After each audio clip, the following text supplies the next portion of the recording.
I'm Pastor Steve, and today is the 27th of March, 2023. Another day, another shooting. This one happened in Tennessee at a school. And it's just such a terrible, stressful, and horrible thing. A lot of politicians are going to respond by saying, well, our thoughts and prayers are with the victims. Thoughts and prayers are great, but they don't really change the reality of the situation in which people are living. Then there will be conversation about the guns and gun control.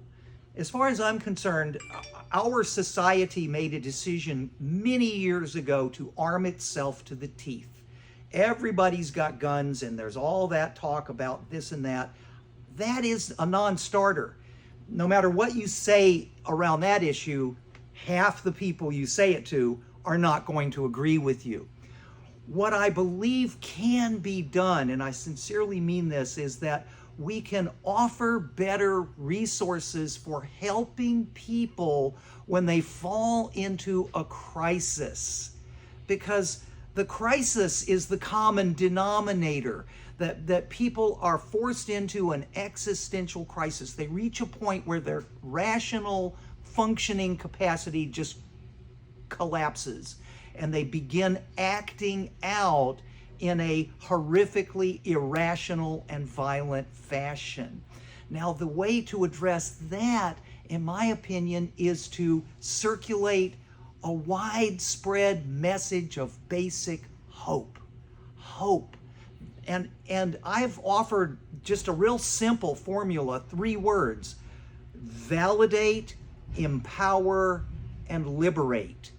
If a person is coming into a crisis, we need to validate them with the basic principle that, look, if I was facing the stress that you're facing, if I was in your situation, I'd be thinking just like you are, because you're in that situation. You're seeing and feeling the realities of the injustice, the realities of the tragedy, the pain, the loss, the sorrow, whatever it was that led to the situation.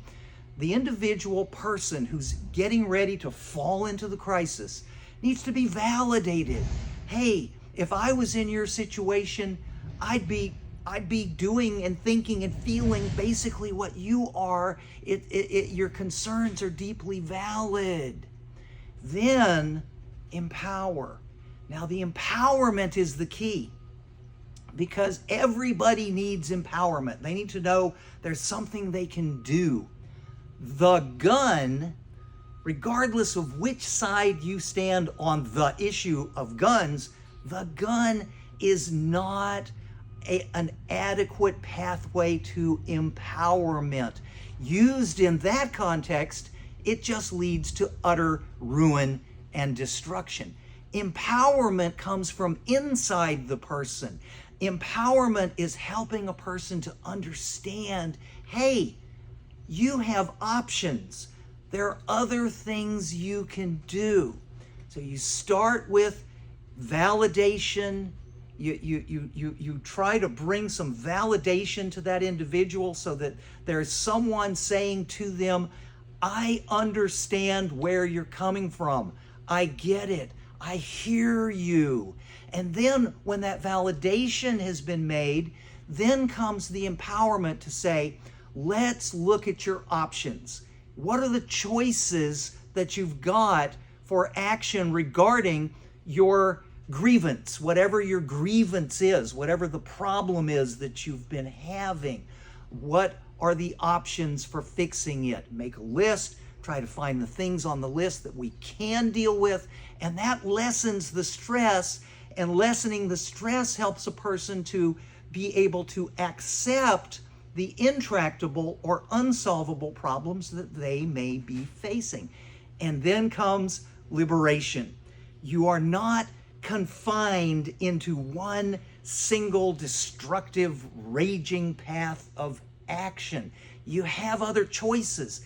Liberation is freedom to help the person realize, yes, there's been this terrible thing that's happened. Yes, we're in this awful situation.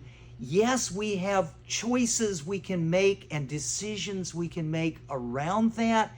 And yes, we are free to live better and make better decisions. Now, if that is just basic human to human crisis intervention, that's what that is, just rudimentary entry level crisis intervention. And you don't need, in this case, this is not for the official crisis intervention networks. They're great, and there's always a crisis line that you can call, and that crisis line is available 24/7 to help people. But more importantly, you can help the people you know by encountering them with validation. I get it. I understand what you're saying. With empowerment to say, let's look at the choices that you've got and some steps you can actually take to make your situation better. And then you take the validation and empowerment, kind of mix it together to help the person be liberated from their confined situation with only the option of some horrible acting out or terrible thing that they might do. I hope that this helps, and if you feel like it will help, just share this out. Let people know that there's that there are some choices that we can make without getting into all the political discourse of the politicians on the left and the politicians on the right who can't seem to do anything. Just find the center, which is the person, and help the person. I'm Pastor Steve. If you're interested, you can take a look at my website, pastorsteve.faith, and thank you so much for watching this.